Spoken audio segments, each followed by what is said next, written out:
we have some amazing guests in studio. You definitely want to take a look at this. A group of local students exploring the world of robotics, and they recently reached a major milestone. Yeah, that's right. Joining us now, members of the Cyborg Ferrets robotics team from Anacortes High School.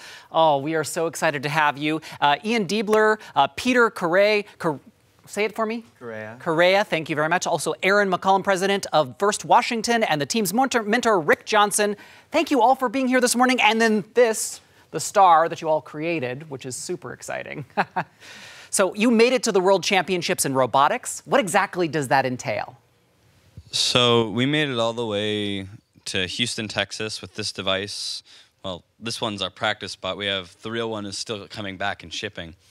But this robot made it all the way to Worlds in the first robotics competition for Steamworks, which is where you're placing gears on pegs and throwing balls in a hopper. And yeah, it's pretty much about that.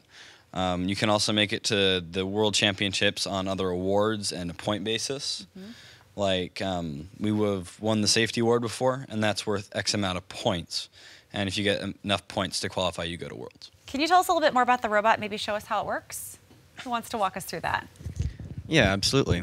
So there are 3 ways to score points in this game. And one of those is gears right here. And there's also climbing. And there's also ball shooting. On the field, there are gears that are scattered, placed through feeders. Oh, okay. And there's also balls all around, kind of like a ball pit.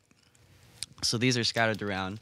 And now our robot has to, there are different portions in a match where at the beginning 15 seconds, a match is about 2.5 minutes.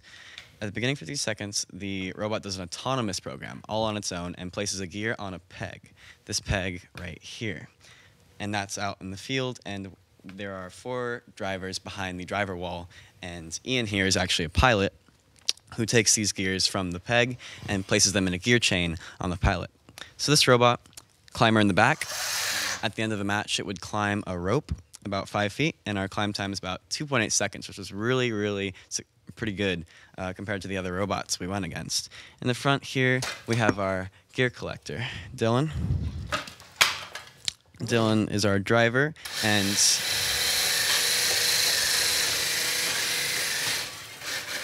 so normally we play on a carpet. And this floor is a little slidey, but Very usually they'll just slippery. get sucked in really easily. And once we have that in, we'll drive back to the other side of the field and place them on the peg.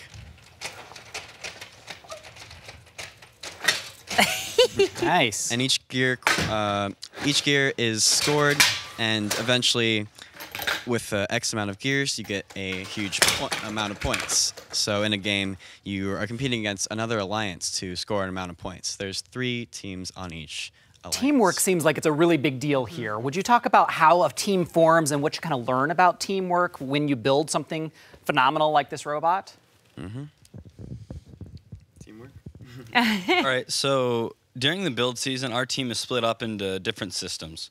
So you have, for example, the chassis subsystem, which is responsible for building the wheelbase.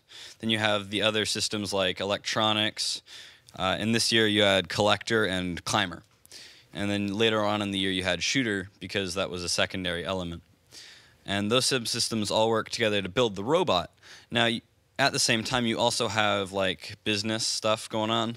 So you have like public relations and just your community outreach in general. And they're making like your chairman's video. You also have safety going on at the same time, which are all valuable elements. And I want to bring in Aaron and Rick to this conversation. If you wouldn't mind passing the microphone down. We're low on time, but I want to hear from you what it was like to mentor these students and why this is so important. And Aaron, from you about First Washington. Well, this program really works. These kids they get to prove to themselves more than anyone else they're capable of much more than they've ever been told. Wow. The nice thing I like about it is they can fail and recover. That's an important life lesson. And when you look at it, it's about raising money. It's about publicizing ourselves. It's about getting community awareness, community support. And when you look at the turnouts for our competitions, they've been very successful. That's amazing. We're very grateful. And tell us about First Washington. Sure. So First Washington is a nonprofit organization across the state. We're actually the largest STEM program in the state with 4 programs that complement K through 12.